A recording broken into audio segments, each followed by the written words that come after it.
तो हेलो बच्चों, आज मैं आपके लिए क्लास 9th का चैप्टर 2 लेकर आया हूँ।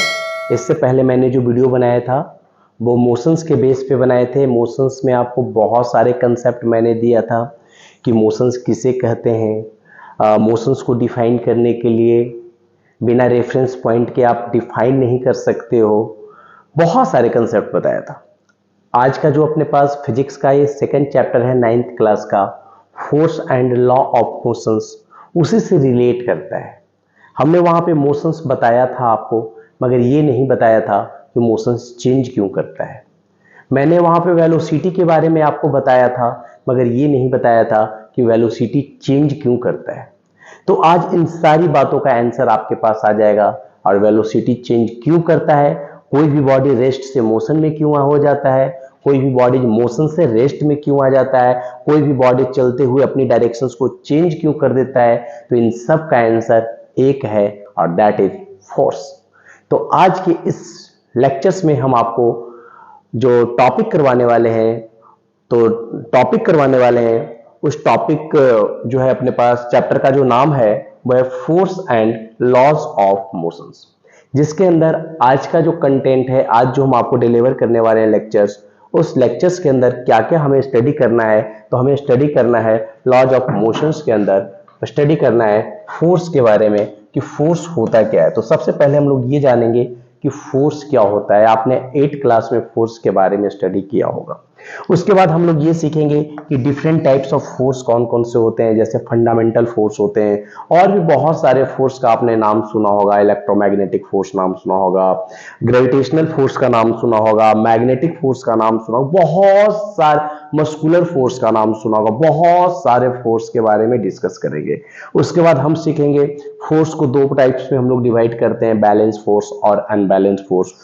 बैलेंस फोर्स क्या होता है, अनबैलेंस फोर्स क्या होता है, इनके बारे में डिस्कस करेंगे। उसके बाद जो सबसे इंपॉर्टेंट टॉपिक होगा वो टॉपिक समझेंगे हम लोग इनर्शिया का, जिसमें हम लोग इनर्शिया को 3 टाइप्स में बांटेंगे, inertia of rest, inertia of motions and inertia of directions. और उसके बाद करेंगे न्यूटन्स का फर्स्ट लॉ, बिकॉज न्यूटन के फर्स्ट लॉ को हम लोग लॉ ऑफ इनर्शिया भी बोलते हैं। तो आज का जो टॉपिक है व्हाट इज फोर्स, तो मैं आपसे ये बात कर लूं पहले कि फोर्स के बारे में जिस इंसान ने सबसे पहले सोचा था वो इंसान कौन था। किसने फोर्स के बारे में सबसे पहले सोचा था, दुनिया को फोर्स के बारे में किसने बताया था। तो मैं आपको बता दूं कि जो फोर्स के बारे में जो सबसे पहला जो कंसेप्ट जिस इंसान ने दिया था, उस इंसान का नाम है अरिस्टोटले। अरिस्टोटले ने फोर्स के बारे में बताया था और फोर्स के बारे में ये बताया था कि कोई भी बॉडीज यदि यूनिफॉर्म मोशन में है, मतलब वो यूनिफॉर्म मोशंस में घूम रहा है, उस यूनिफॉर्म मोशंस का मतलब मैंने मोशन चैप्टर में आपको क्लियर किया है कि उसकी वेलोसिटी या उसकी मोशन चेंज नहीं होता है, वो कांस्टेंट वेलोसिटी से या कांस्टेंट स्पीड से मूव करते रहता है। तो इन्होंने बताया था कि कोई भी बॉडी यदि यूनिफॉर्म मोशंस में है तो उसे एक एक्सटर्नल फोर्स की जरूरत पड़ता है, कोई ना कोई एक्स्ट्रा फोर्स की जरूरत पड़ता है। ये अरिस्टोटले फैलर, देखिए इनके नाम के पीछे ही लिखा हुआ है अरिस्टोटले फैलेसी। फैलेसी का मतलब ही होता है फेल हो गया वो स्टेटमेंट, मतलब इनके नाम में ही सब कुछ छुपा हुआ है। नाम है अरिस्टोटलेस फैलेसी। फैलेसी का मतलब ये हो गया कि इन्होंने जो स्टेटमेंट दिया वो स्टेटमेंट ही गलत था। इन्होंने कहा कि कोई भी ऑब्जेक्ट यदि यूनिफॉर्म मोशंस में है तो उन्हें एक्सटर्नल फोर्स की जरूरत पड़ता है, जो कि ये गलत हो गया था, ये स्टेटमेंट गलत हुआ था। इस स्टेटमेंट को फिर गैलीलियो ने सुधारा और गैलीलियो ने ये कहा, देखिए पहले स्टेटमेंट को समझते हैं और फिर हम उसको एक्सप्लेनेशंस कर देंगे। गैलीलियो ने कहा, गैलीलियो ने डेवलप किया आइडिया ऑफ फोर्स, फोर्स के बारे में आइडियाज दिया। उन्होंने कहा कि as a cause of motions and determined that the natural state of an object is rest और यूनिफॉर्म मोशंस। इतना लाइंस पढ़ने के बाद समझ में नहीं आता है कहता क्या है, वो हम सोचते हैं। गैलीलियो ने यह कहा कि कोई भी ऑब्जेक्ट यदि रेस्ट में है या कोई भी ऑब्जेक्ट यदि यूनिफॉर्म मोशंस में है तो वो उसकी नेचुरल फेनोमेना है, उस पर कोई भी एक्सटर्नल फोर्स नहीं लग रहा है, ये गैलीलियो ने कहा था। तो देखिए अरिस्टोटले ने क्या कहा कि कोई भी चीज यदि यूनिफॉर्म मोशंस में है तो उसमें एक्सटर्नल फोर्स की जरूरत पड़ता है। तो गैलीलियो ने क्या कहा कि नहीं, यदि कोई भी बॉडी यूनिफॉर्म मोशंस में है या रेस्ट में है तो वो उसकी नेचुरल फिनोमेना है, वहां पे कोई भी एक्सटर्नल फोर्स की जरूरत नहीं है। इसलिए अरिस्टोटले का कंसेप्ट फॉल्स हो गया और गैलीलियो ने अपना स्टेटमेंट दिया। इसी गैलीलियो के स्टेटमेंट्स को न्यूटन्स देख रहे थे और फिर न्यूटन्स ने अपना कंसेप्ट दिया फोर्स के बारे में। तो अभी जो हम लोग पढ़ने वाले हैं वो फोर्स के बारे में पढ़ेंगे। तो सबसे पहले यहां पे देखें कि अरिस्टोटले ने क्या कहा और गैलीलियो का क्या कंसेप्ट था। अब हम लोग समझते हैं कि फोर्स क्या होता है, फोर्स के बारे में हम लोग समझते हैं। तो देखिए फोर्स तो हम लोग सिंपल पीछे भी क्लास में पढ़ते आए थे कि फोर्स को हम लोग पुश और पुल को हम लोग फोर्स कहते हैं, मगर एक्चुअली में फोर्स क्या है? Force is a cause that shows effect. Force एक काउज है जिसके कारण किसी न किसी बॉडीज पे या किसी न किसी ऑब्जेक्ट्स पे इफेक्ट शो होता है। यदि इफेक्ट शो नहीं होगा तो वो फोर्स का रीजंस नहीं आएगा। तो फोर्स के बारे में एक बेस्ट डेफिनेशन यहाँ पे दिया गया है, देखते हैं, आराम से समझते हैं।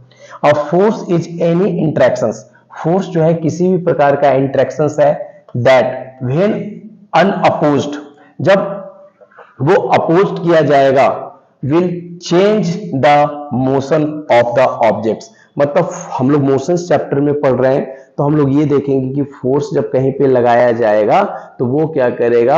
ऑब्जेक्ट्स को अपोज करेगा, ऑब्जेक्ट्स को एक पॉइंट से दूसरे पॉइंट पे मूव करवा देगा, उसके पोजीशंस को चेंज कर देगा।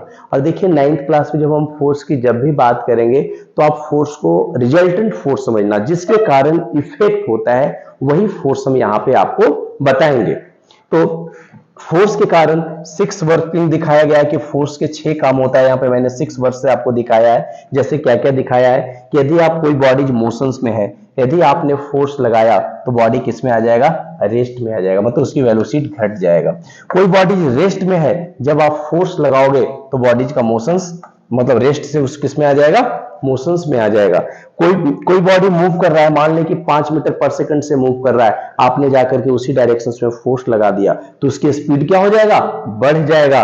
तो स्पीड का इंक्रीज होना भी फोर्स का रीजन है। स्पीड का डिक्रीज होना, मान लीजिए कोई सामने से कोई ऑब्जेक्ट चला आ रहा है, आप गए, आप उसके ऊपर फोर्स लगाया, ऑब्जेक्ट धीरे धीरे स्लो हो गया, उसकी स्पीड घट गया, तो ये भी फोर्स का रीजन है। कोई ऑब्जेक्ट आ रहा है उधर से, आप चाहते हैं कि हम उसकी डायरेक्शंस को चेंज कर दें। जैसे अक्सर क्रिकेट खेलने वाले ऐसे करते हैं कि बॉलर जब बॉल करता है तो बॉल जैसे भी करता है, बैट्समैन जिस डायरेक्शन में चाहता है अपनी शॉट को लगा लेता है ना, तो उसे बोलते हैं डायरेक्शन चेंज को। और कभी कभी ऐसा होता है, आपने देखा होगा कि बॉल है और जब आप उसको बैट से हिट करते हैं तो बॉल क्रैक कर जाता है, फट जाता है, मतलब आप उसकी शेप को क्या करते हो? चेंज कर देते हो। तो शेप का चेंज करना भी फोर्स का वर्किंग्स है। तो ये 6 काम्स आपको फोर्स के बारे में बताया गया है, तो आप इसको बहुत अच्छे से समझेंगे। देखिए जिस फोर्स की हम बातें कर रहे हैं एक्चुअली में वो फोर्स अपना अनबैलेंस फोर्स है, बैलेंस फोर्स नहीं है। अनबैलेंस फोर्स से ही इस सारा का सारा इफेक्ट होता है। जब हम न्यूटन्स का सेकंड लॉ पढ़ेंगे तो वहां हम ये बताएंगे आपको कि जब भी अनबैलेंस फोर्स किसी ऑब्जेक्ट पे लगेगा, ऑब्जेक्ट पे लगने का मतलब क्या होगा कि ऑब्जेक्ट में कोई ना कोई मास अवेलेबल होगा। तो कोई भी मास बॉडीज पे यदि अनबैलेंस फोर्स लगता है तो उस बॉडीज में एक्सेलरेशन जनरेट हो जाता है।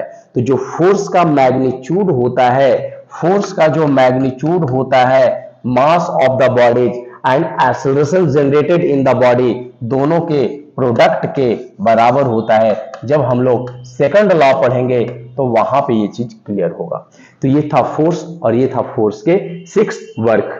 उसके बाद फोर्स को 2 पार्ट्स में बांटा गया, बैलेंस फोर्स और अनबैलेंस फोर्स। तो हम लोग समझते हैं पहले कि बैलेंस फोर्स क्या होता है और अनबैलेंस फोर्स क्या होता है। जैसे मान लें कि ये अपने पास कोई बॉडी है जो रखा हुआ है, किसी इंसान ने इधर से 5 न्यूटन का फोर्स लगाया और इसी बॉडी पे दूसरा इंसान इस साइड से इस डायरेक्शन में 5 न्यूटन का फोर्स लगाया।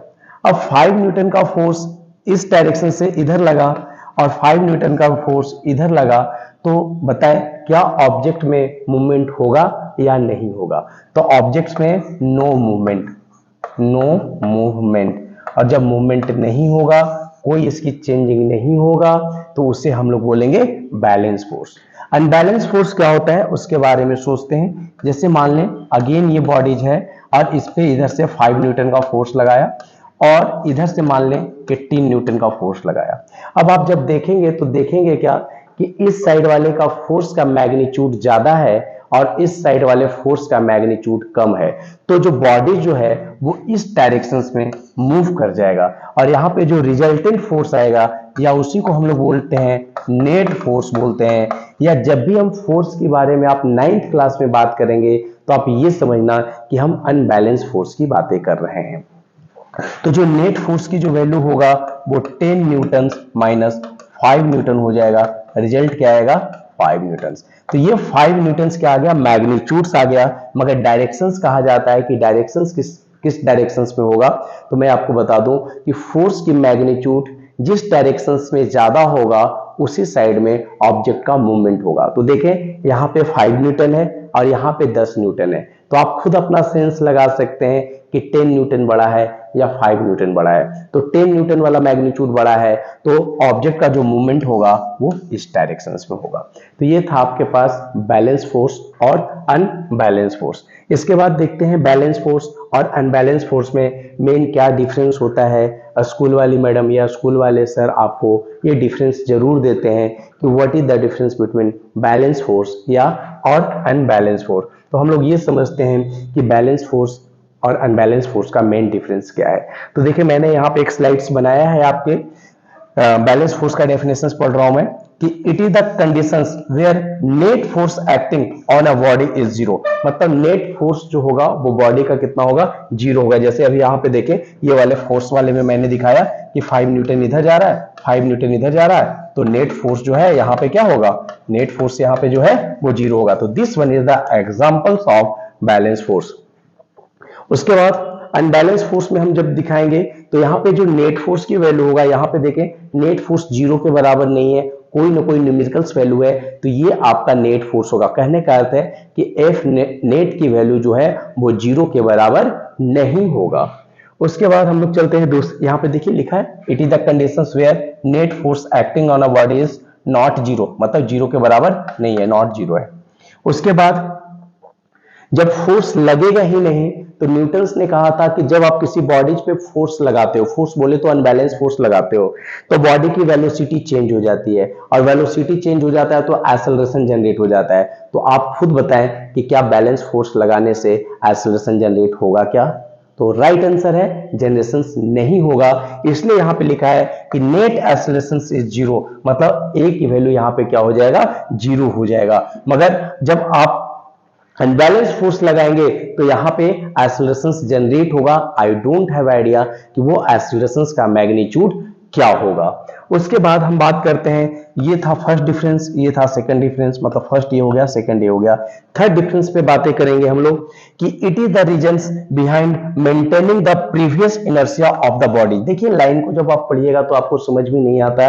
अब हम टीचर्स क्या करते हैं, इन लाइन को आपको समझाते हैं। कहता क्या है कि बैलेंस फोर्स वो रीजंस है जिसके कारण बॉडी जिस स्टेट में है, चाहे वो रुका हुआ है तो रुका हुआ ही रहेगा, और या वो मोशंस में है, यूनिफॉर्म मोशंस में है तो यूनिफॉर्म मोशंस में रहेगा। This one is the previous state. और जब आप एक्सटर्नल फोर्स उस पर लगाते हैं तो प्रीवियस स्टेट उसका क्या हो जाता है, चेंज हो जाता है। तो देखिए इसमें लिखा हुआ है साफ कि it is the reasons behind changing the inertia of the body. Inertia का मतलब ये होता है कि जिस पोजीशंस में है उसी पोजीशंस में रहना। तो इसमें इनर्शिया चेंज हो जाता है और इसमें इनर्शिया चेंज नहीं होता है। जब हम न्यूटन्स का फर्स्ट लॉ आपको पढ़ाएंगे तो वहां पे इनर्शिया का बिल्कुल सुंदर सा कंसेप्ट आपको हम दे देंगे।